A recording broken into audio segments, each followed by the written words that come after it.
I don't know who needs to hear this when I'm cleaning, and that always translates to me being in deep thought. So as I was cleaning, I thought to myself, I was like, you know what?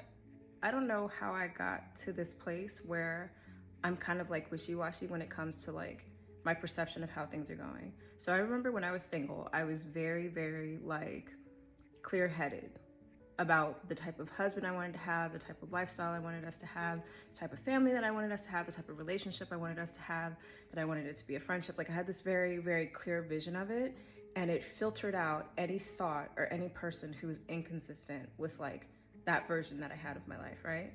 So fast forward 5 years or whatever, our economy is kind of crazy, our country's a little crazy, and all these factors have slowly kind of infiltrated my mind. And I'm actually a little embarrassed to admit this, but it's just honest to God truth. And I've been like, oh, well, what about this? What about that?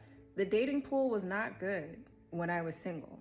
It's not like everybody and their mom was meeting all these great guys and they just had to pick like who was going to be the right guy because they had so many options. Like it was slim pickings back then. And I still was able to have like total clarity that despite that, God could create this wonderful person for me, and that we would have a really, really incredible relationship and build a family and life together. Like it was very clear cut. I didn't care about the circumstances. I didn't care about what I had going on. Obviously, I was like, I need to make sure my cup is full and that I am the type of person that I would, be looking for. But outside of that, I was like blindly and delusionally confident that God was going to be able to make that happen for me. So I just say that to say, if there is any area of your life where you feel uncertain or unsure, think back. I don't care if you have to go to first grade, kindergarten, sixth grade, whatever it is, find a nugget, and hopefully you won't have to look back too far, of where God has really, really like come through for you and where he has created an opportunity that was so clear cut. I remember when I moved to New York, I had like $5 in my bank account. I was staying with our wonderful family friends. I didn't have a job. I gave myself a deadline to find one. And like by the grace of God, he like open that door, open the next door, open another door, open another door, and boom, I had a job. I was able to move in with my friends and I was able to get my own place. Like it just like, I feel like when you're in the flow of whatever it is that God has for you, there is no stopping him or you, because it like supercharges you.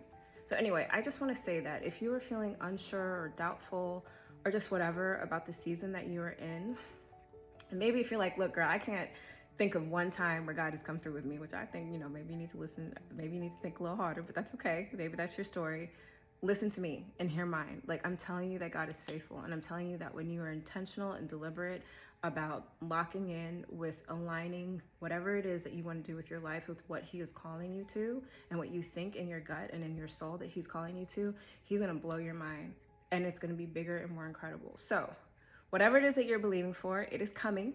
It is making its way to you, and it is already yours. You just haven't seen the manifestation of it. I'm okay with saying that again and again and again until I actually see it for myself, and hopefully you see it for you. So anyway, I just wanted to pour that into you because I was like, what is going on with me? I was like, have I forgotten like who God is? Like, this is so silly. Like, yeah, it doesn't have to be this hard. Let's just make it happen. All right, bye.